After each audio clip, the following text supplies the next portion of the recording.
സർവശക്തനായ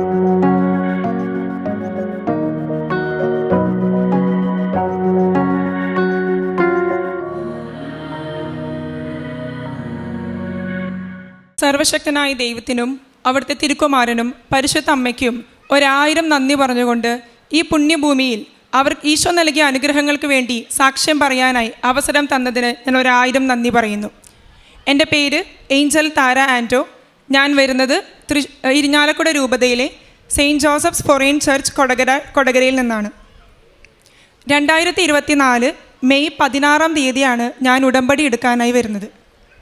ഞാൻ എൻ്റെ MSc കെമിസ്ട്രിയുടെ അവസാന കാലഘട്ടമായിരുന്നു. തീസിസ് സബ്മിഷനും ലാബ് വർക്കും എല്ലാം കൂടി എനിക്കൊരു സമാധാനം ഉണ്ടായിരുന്നില്ല. അതായത് ഞാൻ ഭയങ്കര സ്ട്രെസ്സിലായിരുന്നു. എങ്ങനെ സബ്മിറ്റ് ചെയ്യും, ഞാൻ എന്തൊക്കെ ചെയ്തിട്ടും സാറിന് തൃപ്തി വരുന്നില്ല. ആ ഒരു രീതിയിൽ ഞാൻ വളരെ ഉറക്കമില്ലാതെയൊക്കെ നടക്കുന്നൊരവസ്ഥ. അപ്പോൾ ഞാൻ ആരോടധികം സംസാരിക്കാറൊന്നും ഉണ്ടായിരുന്നില്ല. മൊത്തത്തിൽ ഞാനൊരു ഹോപ്പ്ലെസ് ആയിട്ട് നടക്കുന്നൊരു സിറ്റുവേഷൻ ആയിരുന്നു. അങ്ങനെ ഇരിക്കെ വലിയ ആഴ്ച വന്നു. 2024 വലിയ ആഴ്ച വന്നപ്പോൾ ഞാൻ കുമ്പസാരിക്കാനായിട്ട് പോയി. കുമ്പസാരിക്കാനായി പോയപ്പോൾ ഞാൻ അച്ഛൻ്റെ അടുത്ത് പാപങ്ങളൊക്കെ പറയണതിന് പകരം എൻ്റെ ഉള്ളിലെ വിഷമങ്ങൾ പറയാൻ തുടങ്ങി. അച്ഛൻ്റെ അടുത്ത് ഞാൻ അതായത് ഞാനിങ്ങനെ നിർത്താണ്ട് പൊട്ടിക്കരഞ്ഞ് പറഞ്ഞുകൊണ്ടിരിക്കുക. അപ്പോൾ എൻ്റെ അടുത്ത് അച്ഛൻ ഉപദേശം നൽകുന്ന രീതിയിൽ പറഞ്ഞു, നമുക്ക് പ്രാർത്ഥിക്കാം, പ്രാർത്ഥനയിലൂടെ നമുക്കിത് മാറ്റാമെന്ന് പറഞ്ഞു. അങ്ങനെ ഞാൻ അവിടെയുള്ള ദിവ്യകാരുണ്യ ആരാധനയിൽ പങ്കെടുക്കാനായി അവിടെ ഇരുന്നപ്പോൾ എൻ്റെ ഉള്ളിൽ തോന്നാണ് ഉടമ്പടി എടുക്കാം, ഉടമ്പടി എടുത്താൽ ചിലപ്പോൾ എനിക്കൊരു മാറ്റം വരും എന്ന്. അങ്ങനെ ഞാനിവിടെ ഉടമ്പടി എടുക്കാനായിട്ട് വന്നു. ഉടമ്പടി എടുക്കുന്ന സമയത്ത് എൻ്റെ എല്ലാം ഭൗതിക നേട്ടങ്ങളായിരുന്നു. ഒന്നാമത്തെ നിയോഗം നമുക്ക് പരിശുദ്ധാത്മാവിനെ വേണം എന്ന് പറഞ്ഞ് വെക്കാനായി പറഞ്ഞതുകൊണ്ട് മാത്രം ഞാൻ വെച്ചു. ബാക്കി എല്ലാം എൻ്റെ ഭൗതികമായ നേട്ടങ്ങൾക്ക് വേണ്ടിയുള്ളതായിരുന്നു. ഞാൻ ആദ്യം വെച്ചത്, ഞാൻ ഭയങ്കര പ്ലാനിങ്ങോടെ പോകുന്ന ഒരാളാണ്. അപ്പം എൻ്റെ പ്ലാൻ എന്ന് പറയുന്നത് MSc കെമിസ്ട്രി കഴിയുമ്പോൾ എനിക്ക് US PhDക്ക് പോകണം, അപ്ലൈ ചെയ്യണം. അങ്ങനെ എൻ്റെ പ്രോസസ്സിങ് സ്റ്റാർട്ട് ചെയ്യണം. വിത്തിൻ 1 ഇയർ എനിക്ക് പോകാൻ പറ്റണം. ബിക്കോസ് എനിക്ക് നല്ല ഗ്രേഡ്സും എൻ്റെ അക്കാഡമിക് സ്കോറൊക്കെ വളരെ നല്ലതായിരുന്നു. അങ്ങനെ ഒരു അഹങ്കാരം എനിക്കുണ്ടായിരുന്നു. അങ്ങനെ ഇരിക്കെ ഞാൻ ആപ്ലിക്കേഷൻ സ്റ്റാർട്ട് ചെയ്തപ്പോഴാണ് മനസ്സിലായത് എൻ്റെ 10th സർട്ടിഫിക്കറ്റിൽ കുറച്ച് മിസ്റ്റേക്സ് ഉണ്ട്. അപ്പം മിസ്റ്റേക്സ് കറക്റ്റ് ചെയ്യാൻ വേണ്ടി സ്കൂളിലോട്ട് പോയപ്പോഴാണ് മനസ്സിലായത് അത് 1 വർഷം മിനിമം എടുക്കും അത് കംപ്ലീറ്റ് ചെയ്ത് കിട്ടാൻ. 1 വർഷം എടുക്കും സർട്ടിഫിക്കറ്റ് കറക്റ്റായി കിട്ടാമെന്ന് പറഞ്ഞപ്പോൾ ഞാൻ വീണ്ടും ഭയങ്കര ഹോപ്പ്ലെസ് ആയിട്ട് മാറി. എനിക്ക് ഭയങ്കര ദേഷ്യം വന്നു. ഞാൻ ഉടമ്പടിയൊക്കെ എടുത്തിട്ടുണ്ടെങ്കിലും എനിക്ക് ഭയങ്കര ദേഷ്യം, ഞാൻ ഭയങ്കര ഉടമ്പടിയിൽ ഉഴപ്പാനൊക്കെ തുടങ്ങി. പക്ഷേ എന്തോ 1ാമത്തെ വട്ടം പുതുക്കാനായിട്ട് തോന്നി. അങ്ങനെ പുതുക്കാൻ വന്ന സമയത്ത് എൻ്റെ മനസ്സ് പറഞ്ഞു, ഒന്ന് മര്യാദയ്ക്ക് ചെയ്ത് നോക്കാം ഉടമ്പടിയെന്ന്. അങ്ങനെ ഞാൻ ഇവിടെ നിന്നും മാതാവിൻ്റെ അടുത്ത് ഒരു കാര്യം പറഞ്ഞിട്ട് പോയി, എനിക്ക് സാക്ഷ്യം പറയാനായിട്ടൊരു അവസരം തരണമെന്ന്. പിന്നീട് ഞാൻ വളരെ കൃത്യമായിട്ട് ഉടമ്പടി പാലിക്കാൻ തുടങ്ങി. ഞാൻ കുർബാനയിൽ പങ്കെടുക്കും, കുമ്പസാരം 2 ആഴ്ച എന്നുള്ളത് ചിലപ്പോൾ 1 ആഴ്ചയ്ക്കുള്ളിൽ കുമ്പസാരിക്കും. അങ്ങനെ ഒരുപാട് കാര്യങ്ങൾ ദിവ്യകാരുണ്യ ആരാധനയിലൊക്കെ പങ്കെടുക്കാനൊക്കെ തുടങ്ങി.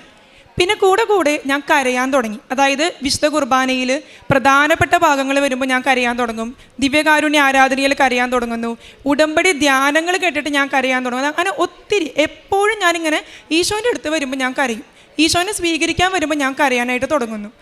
പിന്നീട് ഞാൻ വലിയ പ്രോഗ്രസ് ഒന്നും എൻ്റെ ലൈഫിൽ ഉണ്ടായില്ല. അതായത് സർട്ടിഫിക്കറ്റുകളൊന്നും ശരിയായി ഒന്നും വന്നില്ല. അപ്പോൾ നമ്മളൊരു പ്രത്യേക സിറ്റുവേഷനിലാണ്. ബട്ട് സ്റ്റിൽ ഹോപ്പ് ഉണ്ടാവാനായിട്ട് തുടങ്ങി. അങ്ങനെ ജപമാല റാലി പറഞ്ഞപ്പോൾ എന്തായാലും പങ്കെടുക്കാമെന്ന് വിചാരിച്ചു. ജപമാല റാലി എൻ്റെ ജീവിതത്തിൽ വലിയ മാറ്റങ്ങൾ കൊണ്ടുവന്നു. ഞാൻ ചെയ്തൊരു മണ്ടത്തരം എന്ന് പറയുന്നത്, ഞാൻ ഇട്ട ചെരുപ്പ് ഇത്തിരി പ്രശ്നമുള്ളതായിരുന്നു. അതുകൊണ്ട് തന്നെ ഞാൻ നടന്നൊരു 10 മിനിറ്റ് ആയിട്ടാവില്ല അപ്പോഴേക്കും എൻ്റെ കാലിൻ്റെ സൈഡും അടിയൊക്കെ ഒരഞ്ഞു പൊട്ടി.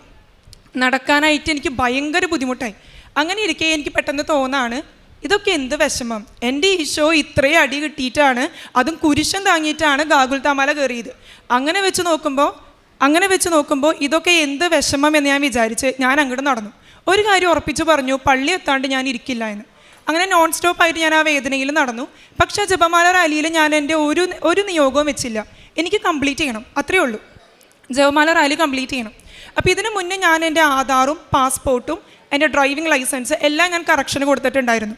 പക്ഷേ എല്ലാം അവിടെ നിന്ന് ഡിസ്പാച്ച് ചെയ്തിട്ടുണ്ടെങ്കിലും പോസ്റ്റ് ഓഫീസിലോട്ട് വിളിക്കുമ്പോൾ അവിടെ സംഭവം വന്നിട്ടില്ല, വീട്ടിലോട്ടും വന്നിട്ടില്ല. അപ്പോൾ ആകെ വിഷമമായി. ഇത് വന്നാലാണ് നമുക്ക് സർട്ടിഫിക്കറ്റ് കറക്ഷൻ്റെ ഒരു ഭാഗം കൂടി കൊടുക്കാനുണ്ടായിരുന്നു, ഇത് കൊടുക്കാൻ പറ്റുള്ളൂ. പക്ഷേ ഇത് വന്നിട്ടില്ല.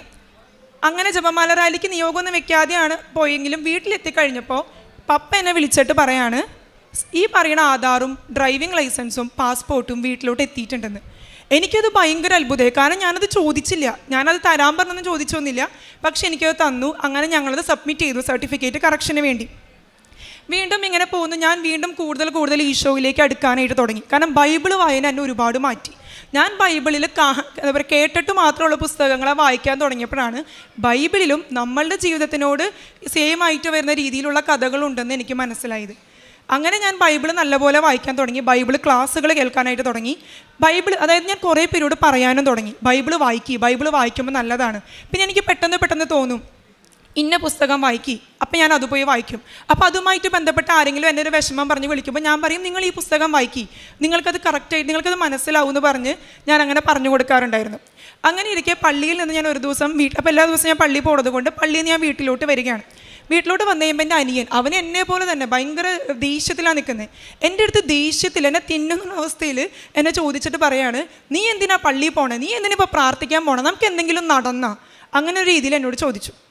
എനിക്ക് ഭയങ്കര സങ്കടം വന്നു. കാരണം എനിക്ക് മനസ്സിലായ ഒരു കർത്താവുണ്ട്. ആ കർത്താവിനെ വെല്ലുവിളിക്കാൻ ഞാനല്ല, എനിക്കാവില്ല, അതിനുള്ള ശക്തിയൊന്നും എനിക്കില്ല. ഞാൻ അവൻ്റെ അടുത്ത് ഓപ്പണായിട്ട് പറഞ്ഞു, നമ്മളൊക്കെ സാധാരണ മനുഷ്യരാടാ, ആ ഈശോനെ വെല്ലുവിളിക്കാനൊന്നും നമ്മളായിട്ടില്ല. എന്നിട്ട് ഞാൻ അവനോട് പറയാണ്, ബൈബിളിൽ വായിച്ചപ്പോൾ എനിക്ക് ഇഷ്ടപ്പെട്ടൊരു ഭാഗമുണ്ട്. ഏലീശ പ്രവാചകൻ പ്രാർത്ഥിച്ചപ്പോൾ തീയിറക്കി കർത്താവ് ദഹിപ്പിച്ച ഒരു ഭാഗം. അത് ഞാൻ അവനോട് പറഞ്ഞിട്ട് ഞാൻ അവിടെ നിന്ന് പോന്നു. എനിക്ക് ഭയങ്കര സങ്കടമായി. ഞാൻ എന്നിട്ട് ഈശോനെയും മാതാവിനെയും നോക്കിയിട്ട് ഞാൻ കരയാണ്. ഞാൻ പറയാണ്, ഞങ്ങൾക്ക് ഈശോയെ അവന് തെറ്റുപറ്റി, എനിക്ക് തെറ്റുപറ്റി, ഞങ്ങളോട് ക്ഷമിക്കണേ. കാരണം ഞാൻ പിന്നീട് എൻ്റെ വിഷമങ്ങളൊന്നും വേറെ ആരോടും പറയാൻ നിന്നില്ല, ആരും എൻ്റെ വിഷമങ്ങൾ കേൾക്കാനും നിന്നില്ല. ഞാൻ ഈശോയോടും മാതാവിനോടും മാത്രമാണ് എൻ്റെ വിഷമങ്ങൾ പറഞ്ഞുകൊണ്ടിരുന്നത്. അങ്ങനെ അത് കഴിഞ്ഞ് ഞാൻ നിൽക്കുന്ന സമയത്ത് ഒരു മണിക്കൂറൊന്നും ആയിട്ടാവില്ല, ഒരു കോള് വന്നു എനിക്ക്. ആ ഒരു കോളെന്ന് പറയുന്നത്, സർട്ടിഫിക്കറ്റിൻ്റെ 1ാം ഭാഗം കംപ്ലീറ്റായി, ഇനിയുള്ളത് നിങ്ങളുടെ കയ്യിലുള്ള ഒറിജിനൽ സർട്ടിഫിക്കറ്റ് തന്ന യഥാർത്ഥ കറക്ഷന് കൊടുത്ത് നിങ്ങളുടെ കയ്യിലേക്ക് ഒരു വിത്തിൻ 3 monthsോടെ എത്തുമെന്ന് പറഞ്ഞു. അതെനിക്ക് ഭയങ്കര അത്ഭുതമായിപ്പോയി. കാരണം അവിടെയും ഞാൻ പ്രാർത്ഥിച്ചില്ല സർട്ടിഫിക്കറ്റ് ശരിയാവാൻ. എൻ്റെ വിഷമം മൊത്തം അവൻ കർത്താവിനെ വെല്ലുവിളിച്ചു എന്നതിനുള്ളത് മാത്രമായിരുന്നു. അങ്ങനെ അതും കഴിഞ്ഞു. പിന്നീട് എനിക്ക് തോന്നാണ്, US പോകണ്ട, എന്തെങ്കിലുമൊക്കെ ആവട്ടെ എന്ന് വിചാരിച്ച് എൻ്റെ മനസ്സിൽ പറയാണ് ഗേറ്റ് എക്സാമിനും നെറ്റ് എക്സാമിനും ഇരുന്ന് പഠിക്കാനായിട്ട്. നോക്കുമ്പോൾ എൻ്റെ കയ്യിൽ വലിയ സമയമൊന്നുമില്ല. ഒരു മാസമൊക്കെ തികച്ചുണ്ടായി എന്ന് വേണമെങ്കിലും പറയാം, എന്നാലും ഒരു മാസം എന്നൊന്നും പറയാനുമില്ല. അങ്ങനെ ഗേറ്റ് എക്സാമിന് പഠിക്കാനിരുന്നു. അപ്പോൾ എൻ്റെ വിഷയം കെമിസ്ട്രിയാണ്. കെമിസ്ട്രി ഒരു വാസ്റ്റ് ടോപ്പിക്കാണ്. അപ്പോൾ അതുകൊണ്ട് തന്നെ ഞാൻ ഓർഗാനിക് കെമിസ്ട്രി എന്ന് പറയുന്ന ഭാഗം കംപ്ലീറ്റ് ആയിട്ട് വിട്ടു. ഫിസിക്കൽ കെമിസ്ട്രിയും ഇനോർഗാനിക് കെമിസ്ട്രിയുടെ 1-2 ചാപ്റ്റേഴ്സ് മാത്രമാണ് ഞാൻ പഠിച്ചത്. ഞാൻ മാതാവിനോട് പറഞ്ഞു, പരീക്ഷ എഴുതാനായിട്ട് എന്നെ തോന്നിപ്പിച്ചത് മാതാവാണ്. അതുകൊണ്ട് തന്നെ ഈ പരീക്ഷയിൽ പാസ്സാവണോ വേണ്ടിയോ തീരുമാനിക്കേണ്ടത് മാതാവാണ്. തരാൻ ഇഷ്ടമുണ്ടെങ്കിൽ എനിക്ക് തന്നാൽ മതി, ഞാൻ ഒരു പരാതിയായിട്ട് വരില്ല എന്ന് പറഞ്ഞു. അങ്ങനെ ഞാൻ പരീക്ഷ എഴുതാൻ പോയി. പരീക്ഷ എഴുതി കഴിഞ്ഞ് എനിക്ക് അവിടെ ഹാളിലിരിക്കുന്ന സമയത്ത് ഞാൻ ഉപ്പും കാശുരൂപവും കൊണ്ടുപോയിട്ടുണ്ട്. അപ്പം ഞാൻ ഉപ്പിടാൻ പോയ സമയത്ത് വീണ്ടും എൻ്റെ അനിയൻ പറഞ്ഞു, ക്യാമറയുണ്ട്, നമ്മളെ പിടിച്ച് പുറത്താക്കും, പരീക്ഷ എഴുതിക്കില്ല എന്ന് പറഞ്ഞു. അപ്പം ഞാൻ അവനോട് പറഞ്ഞു, നീ കയറിപ്പോയിക്കോ, ഞാൻ ഉപ്പിട്ടിട്ടേ വരുള്ളൂ എന്ന് പറഞ്ഞു. അങ്ങനെ ഉപ്പ് പരിസരത്ത് മൊത്തം ഇട്ടതിന് ശേഷം ഞാൻ പരീക്ഷാ ഹാളിൽ കയറി. സാക്ഷ്യങ്ങളിൽ കേൾക്കണ പോലെ ഞാൻ ചുറ്റിനും നോക്കി ഒരു അടയാളത്തിനായിട്ട്. പ്രത്യേകിച്ച് അടയാളമൊന്നും കണ്ടില്ല. പക്ഷേ എൻ്റെ മനസ്സിൽ പറഞ്ഞു സങ്കീർത്തനം 128 വായിക്കാനായിട്ട്. അപ്പം ഞാൻ ഓക്കെ ഫൈൻ, ഇതിൽ ഞാൻ ഇരുന്ന് ഞാൻ എക്സാം എഴുതി. എക്സാം എനിക്ക് ഭയങ്കര ടഫായിരുന്നു. ഞാൻ ഒട്ടും പ്രതീക്ഷിച്ചില്ല, അത്രയും ടഫെന്ന് വെച്ചാൽ അത്രയും ടഫായിരുന്നു. അങ്ങനെ ഞാൻ വീട്ടിലോട്ട് വിഷമിച്ച് വരുന്ന സമയത്ത് ഞാൻ കരയാനൊക്കെ പോവാം. ഞാൻ എൻ്റെ റൂമിലിരുന്നിട്ട് കരയാനായിട്ട് പോകുന്ന സമയത്ത് എൻ്റെ അടുത്ത് മനസ്സിൽ ഒരാൾ ചോദിക്കുകയാണ്, നിൻ്റെ അടുത്തല്ലേ ഞാൻ സങ്കീർത്തനം 128 വായിക്കാനായിട്ട് പറഞ്ഞേ എന്ന് ചോദിക്കുകയാണ്. ഞാനത് വായിച്ചപ്പോൾ എനിക്ക് മനസ്സിലായത് അതിൻ്റെ ടൈറ്റിൽ എന്ന് പറയുന്നത് ദൈവഭക്തന് മഹത്വം എന്നായിരുന്നു. ഞാൻ അത് വായിച്ചതിന് ശേഷം ഞാൻ അവിടെ ഇരുന്ന് കരഞ്ഞത് ഈശോ എനിക്കൊരു അടയാളം തന്നല്ലോ എന്ന് ഓർത്തിട്ടായിരുന്നു. വീണ്ടും നെറ്റ് എക്സാമിന് പഠിച്ചു. നെറ്റ് എക്സാമും എഴുതി കഴിഞ്ഞു. അങ്ങനെ ഞാൻ നോർമലായി, എൻ്റെ എക്സാംസ് എല്ലാം കഴിഞ്ഞു, ഞാൻ നോർമലായി. ഞാൻ എൻ്റെ നോർമൽ പ്രവൃത്തികളായിട്ടുള്ള എന്താ പറയുക, ആൾക്കാരോട് ഈശോയെ പറ്റി സംസാരിക്കാനും അതുപോലെ ഞാൻ പള്ളിയിൽ പോവും, അങ്ങനെ കുറേ കാര്യങ്ങൾക്കൊക്കെ ഞാൻ വീണ്ടും അതിൽ ഞാൻ വ്യാപൃതിയായി. അങ്ങനെ റിസൾട്ട് വന്നപ്പോൾ എനിക്ക് ഗേറ്റ് എക്സാമിന് ഓൾ ഇന്ത്യയിൽ 251 റാങ്ക് വന്നു. എന്നെ സംബന്ധിച്ചിടത്തോളം ഞാൻ പഠിച്ചിടത്തോളം 251 2051 20,051 എനിക്ക് റാങ്ക് കിട്ടാനുള്ള യോഗ്യത എനിക്കില്ല. അങ്ങനെ എനിക്ക് ഓൾ ഇന്ത്യയിൽ 251 വന്നു. വാതിലുകൾ മൊത്തം അടഞ്ഞു കിടന്ന എൻ്റെ ജീവിതത്തിൽ ഒരുപാട് വാതിലുകളാണ് ഒറ്റയടിക്ക് തുറന്നു കിട്ടിയത്. അങ്ങനെ ഞാൻ ആകെ കൺഫ്യൂഷനിലായി. അതുപോലെ നെറ്റ് എക്സാമും ഞാൻ പാസ്സായി. അങ്ങനെ ഒരുപാട് കൺഫ്യൂഷനിലായി. ഇനിയിപ്പോൾ PhDക്ക് പോകണോ അതോ സെൻട്രൽ ഗവൺമെൻറ് ജോലിക്ക് അപ്ലൈ ചെയ്യണോ എന്നുള്ള കൺഫ്യൂഷനായി. അപ്പം ഞാൻ ഈശോയോട് പറഞ്ഞു, ഈശോയെ എനിക്ക് ആദ്യം എന്താണോ വരുന്നത് ഞാനത് എടുക്കാമെന്ന് പറഞ്ഞു. അങ്ങനെ ആദ്യം വന്നത് PhD അഡ്മിഷൻ ആയിരുന്നു. അപ്പോൾ ഞാൻ പല ഇൻസ്റ്റിറ്റ്യൂട്ടുകളിലോട്ടും അപ്ലൈ ചെയ്തു. IIT Delhi, IIT Bombay, IISc Bangalore, IIT Hyderabad, ഇങ്ങനെ 4 ഇൻസ്റ്റിറ്റ്യൂട്ടുകളിലോട്ടാണ് ഞാൻ അപ്ലൈ ചെയ്തത്. ഫസ്റ്റ് കോൾ വന്നത് IIT ബോംബെയാണ്. അങ്ങനെ IIT ബോംബെയിലോട്ട് പോകുന്ന സമയത്ത് എനിക്ക് തലേ ദിവസം പനി, ചുമ, മേലുവേദന, ഛർദ്ദിക്കാൻ വരുന്ന അവസ്ഥ. ഒന്നും വായിക്കാൻ പറ്റിയിട്ടില്ല, ഒന്നും പ്രിപ്പയർ ചെയ്യാൻ പറ്റിയിട്ടില്ല. അവിടെ IIT ബോംബെയിൽ അങ്ങനെ ഇൻ്റർവ്യൂവിന് പോയി. എന്തായാലും വന്നു, ഇൻ്റർവ്യൂ അറ്റൻഡ് ചെയ്യാനുള്ള ഇതിൽ ഞാൻ പോയപ്പോൾ കാശ് രൂപവും ഉപ്പും മാത്രമാണ് എൻ്റെ കയ്യിലുണ്ടായിരുന്നത്. ഞാൻ അവിടെ ഉപ്പ് മൊത്തം വിതറി. അതും റൂമെന്ന് പറഞ്ഞ് AC ആണ്, മൂക്കടഞ്ഞിട്ട് എനിക്ക് സംസാരിക്കാൻ പറ്റാത്തൊരവസ്ഥ. അങ്ങനെ ഇൻ്റർവ്യൂ ഹാളിൽ കയറുന്നതിന് മുന്നേ ഞാൻ മാതാവിനോട് പ്രാർത്ഥിച്ചു, എനിക്ക് ആരെങ്കിലും ഒരു ഗ്രേ ഡ്രസ്സിൽ കാണാൻ സാധിക്കണേന്ന്. ഞാൻ ഭയങ്കര സിൻസിയറായിട്ട് ഉള്ളു തുറന്ന് പ്രാർത്ഥിച്ചു. അങ്ങനെ ഞാൻ കയറിയപ്പോൾ തന്നെ കണ്ടത് ഒരു സാറ് ഗ്രേ ഷർട്ട് ഇട്ടിരിക്കുന്നതായിരുന്നു. അങ്ങനെ ഞാൻ കയറി, സാറ് എൻ്റെ അടുത്ത് പറഞ്ഞു ചോക്കും ഡസ്റ്റർ എടുത്തിട്ട് തുടങ്ങിക്കോളാൻ പറഞ്ഞു. അപ്പോൾ എന്താ തുടങ്ങേണ്ടതെന്ന് ചോദിച്ചപ്പോൾ എനിക്കൊരു ടോപ്പിക്ക് തന്നു. അപ്പോൾ എനിക്കതിനെ പറ്റിയൊരു ഡെഫിനിഷൻ മാത്രം അറിയാം. അവർ പറഞ്ഞ രീതിയിൽ ഒന്നും എനിക്ക് എക്സ്പ്ലെയിൻ ചെയ്യാൻ അറിയില്ല. എൻ്റെ അടുത്ത് കുറേ സ്ട്രക്ചറൊക്കെ വരയ്ക്കാൻ പറഞ്ഞു. ഞാൻ ബോർഡിനകത്ത് ചോക്കും പിടിച്ച് സ്റ്റക്കായി നിൽക്കുക. ഞാൻ ആ സമയത്ത് കാശ് രൂപം പിടിച്ച് ഞാൻ മനസ്സിൽ പറഞ്ഞു, എൻ്റെ മാതാവ് എനിക്ക് ഇവിടുന്ന് നാണം കെട്ട് പോകേണ്ടി വരുന്നൊരവസ്ഥ ഉണ്ടാക്കരുത്. അതായത് എന്നെ കളിയാക്കിയിട്ട് ഇവരെന്നെ ഇവിടുന്ന് വിടരുത്. എന്തെങ്കിലും പറഞ്ഞാൽ മതി, സെലക്ഷൻ ഇല്ലെങ്കിലും കുഴപ്പമില്ല, എന്തെങ്കിലും പറഞ്ഞിട്ട് എന്നെ ഇവിടുന്ന് വിടണം എന്നാണ് ഞാൻ പറഞ്ഞത്. ആ സമയത്ത് ഞാൻ പോലും അറിയാണ്ട് എൻ്റെ കൈ ചലിക്കാൻ തുടങ്ങും. അതായത് ഞാൻ ഇവർ ചോദിക്കുന്നതിന് ഞാൻ പടപടാ മറുപടി പറയുന്നു, എൻ്റെ കൈ ഇങ്ങനെ പോകുന്നു, ഞാൻ എന്തൊക്കെയോ വരയ്ക്കുന്നു. എല്ലാവരുടെയും ഇൻ്റർവ്യൂ ഒരു 40 മിനിറ്റൊക്കെ ഉണ്ടായിട്ടുണ്ടാവും, എൻ്റെ ഒരു 15 മിനിറ്റ് ഉണ്ടായിരുന്നു സംശയമാണ്. അങ്ങനെ ഞാൻ അവിടെ നിന്ന് ഇറങ്ങി തിരിച്ച് വീട്ടിലെത്തി. വീണ്ടും പനി. ആ ഇൻ്റർവ്യൂവിൻ്റെ സമയത്ത് മാത്രം എനിക്ക് പനിയോ ജലദോഷമോ ഉണ്ടായില്ല. കയറുന്നതിന് മുന്നും കയറിയതിന് ശേഷം എനിക്ക് വന്നു ഈ പറയുന്ന പനി ജലദോഷമൊക്കെ വന്നതുകൊണ്ട് ഞാൻ വീണ്ടും റെസ്റ്റിലായി. 2 ദിവസം കഴിഞ്ഞപ്പോൾ എനിക്കൊരു കോള് വരാണ്. IIT ബോംബെയിൽ ഈ ഗ്രേ ഷർട്ട് ഒരു സാറായിരുന്നത് എന്നെ വിളിച്ചിട്ട് പറയാണ്, സാറിൻ്റെ ടീമിലേക്ക് എന്നെ സെലക്ട് ചെയ്യാമെന്ന് പറയാണ്. അതെനിക്ക് ഭയങ്കര അത്ഭുതമായി. കാരണം ഞാൻ ഒന്നും പഠിച്ചിട്ടില്ല, ഞാനൊന്നും പറഞ്ഞിട്ടില്ല എന്ന് എനിക്കറിയാം. അങ്ങനെ ഞാൻ സാർ എൻ്റെ അടുത്ത് ഇങ്ങനെ കുറേ പറഞ്ഞപ്പോൾ സാർ എന്നെ അപ്രീഷിയേറ്റ് ചെയ്യുന്ന രീതിയിൽ പറയാണ്, ഒരു പ്രൊഫസർ ക്ലാസ് എടുക്കുന്നത് പോലെയാണ് ക്ലാസ് പറഞ്ഞുകൊണ്ടിരുന്നത്. അപ്പം ഞാൻ ബോർഡിലോട്ട് തിരിഞ്ഞെഴുതുന്ന സമയത്ത് ഇവിടെയുള്ള സാറുമാരൊക്കെ അങ്ങോട്ടും ഇങ്ങോട്ടും നോക്കി ചിരിച്ചു എന്ന്. അപ്പം തന്നെ അവർ സെലക്ട് ചെയ്യാനുള്ളൊരു തീരുമാനം എടുത്തു തന്നെ. അങ്ങനെ ഞാൻ കരയാനായിട്ട് തുടങ്ങി. കാരണം ഞാൻ കരയാൻ തുടങ്ങിയതിൻ്റെ കാരണം IIT ബോംബെ എന്ന് പറയുന്നത് ഞാൻ എന്നോ മറന്നുപോയൊരു സ്വപ്നമാണ്. എൻ്റെ MSc കെമിസ്ട്രി ഞാൻ അവിടെ ചെയ്യണമെന്ന് ആഗ്രഹിച്ചിരുന്ന, പക്ഷെ ഞാൻ ചെയ്തത് സെൻട്രൽ യൂണിവേഴ്സിറ്റിയിൽ. അപ്പം ഞാനത് മറന്നുപോയൊരു സ്വപ്നം, ഞാൻ പിന്നീട് ചോദിക്കാത്തൊരു സ്വപ്നം. എൻ്റെ ഈശോ എനിക്ക് വേണ്ടി അത് ഓർത്ത് വെച്ച് എന്നെ അവിടേക്ക് എത്തിച്ചു. അതിലെനിക്ക് എത്ര നന്ദി പറഞ്ഞാലും ഈശോയോട് മതിയാവില്ല. ഞാൻ പറഞ്ഞ ഉത്തരങ്ങൾ ചെക്ക് ചെയ്തപ്പോൾ എനിക്ക് മനസ്സിലായ ഒരു കാര്യമുണ്ട്, ഞാൻ പറഞ്ഞ എല്ലാം ശരിയായിരുന്നു. അതായത് ആ സമയത്ത് എന്നെ കൊണ്ട് കൈ ചലിപ്പിച്ചതും എൻ്റെ നാവ് ചലിപ്പിച്ചതും പരിശുദ്ധാത്മാവായിരുന്നുവെന്ന് എനിക്ക് ഉറച്ച ബോധ്യം അവിടെ ഉണ്ടായി. ഞാൻ ഇരുന്ന് കരയാൻ തുടങ്ങി.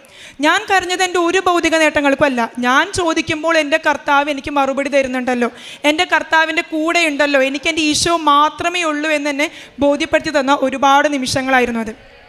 അതുപോലെ തന്നെ എനിക്ക് മാറ്റം വന്ന മറ്റൊരു കാര്യം എന്ന് പറയുന്നത് ക്യൂ പാലിക്കുക എന്ന് പറയുന്നത് എനിക്ക് ഭയങ്കര ബുദ്ധിമുട്ടാണ്. എനിക്ക് ഭയങ്കര ദേഷ്യം വരുന്നൊരു കാര്യമാണ് ക്യൂ നിൽക്കുക എന്നുള്ളത്. ഞാൻ അതിനിപ്പോൾ എന്ത് ചെയ്യുന്നു എന്ന് വെച്ചാൽ എപ്പോഴും കയ്യിൽ ഈ ജപമാല ഉണ്ടാവും.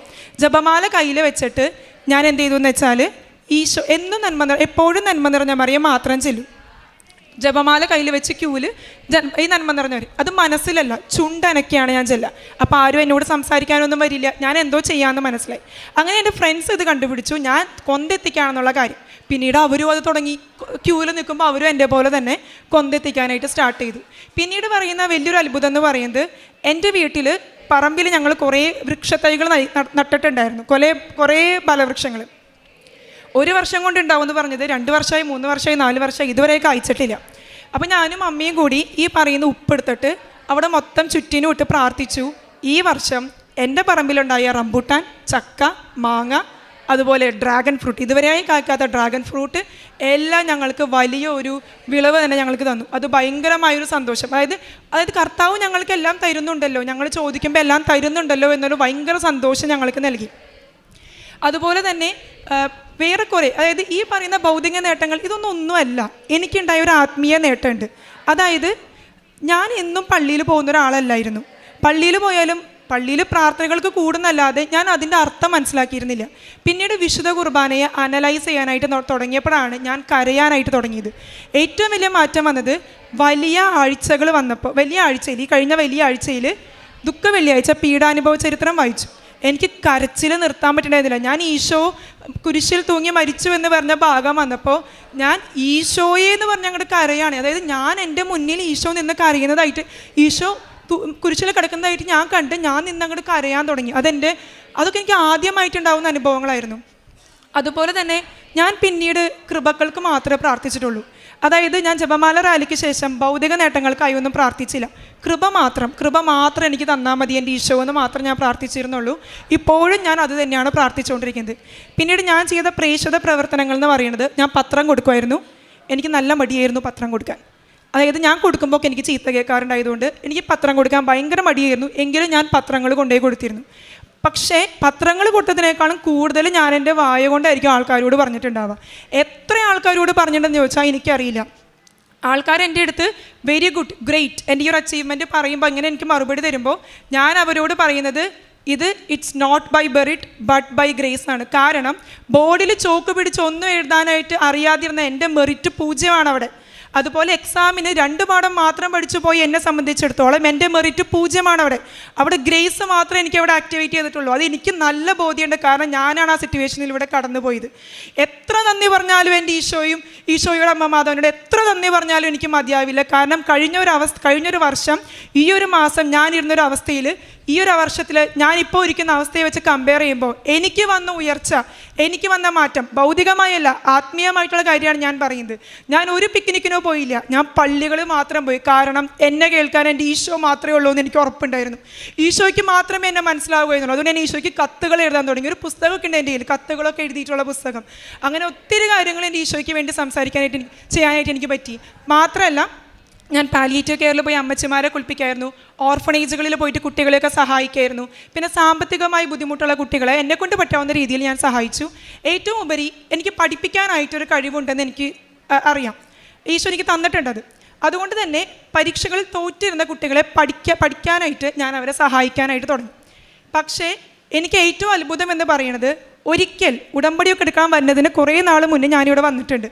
ആ സമയത്ത് ഞാൻ മാതാവിനെ നോക്കിയൊരു ഡയലോഗ് അടിച്ചിരുന്നു, ഞാൻ സാക്ഷ്യം പറയാൻ വരില്ല എന്ന് ഞാൻ മാതാവിനോട് പറഞ്ഞിട്ടാണ് പോയത്. കാരണം എനിക്കിവിടെ വരാൻ ഇഷ്ടമുണ്ടായിരുന്നില്ല. ഭയങ്കര ക്യൂ, ഭയങ്കര തിരക്ക്, അങ്ങനെയായിരുന്നു.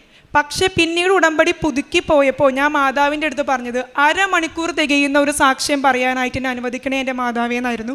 അതെൻ്റെ അമ്മ മാതാവ് എനിക്ക് തന്നു. ഇവിടെ എനിക്ക് പ്രസംഗിക്കാനായിട്ട് കർത്താവ് ഒരു കഴിവ് വന്നിട്ടുണ്ട്. ഞാൻ മത്സരങ്ങളിൽ സമ്മാനം മോഹിച്ച് മാത്രമേ പ്രസംഗിച്ചിട്ടുള്ളൂ. ഇന്ന് എൻ്റെ ഈശോയ്ക്ക് എനിക്ക് കൊടുക്കാൻ പറ്റുന്ന ഒരു വലിയ സമ്മാനമായിട്ട് ഞാനിതിനെ കരുതുന്നു. ഈ ഒരു അവസരം തന്നതിന് ഞാൻ അമ്മ മാതാവിനോടും എൻ്റെ ഈശോയോടും ഒരുപാട് എന്ന് പറഞ്ഞാൽ ഒരുപാട് നന്ദി പറഞ്ഞുകൊണ്ട് ഞാൻ നിർത്തുന്നു.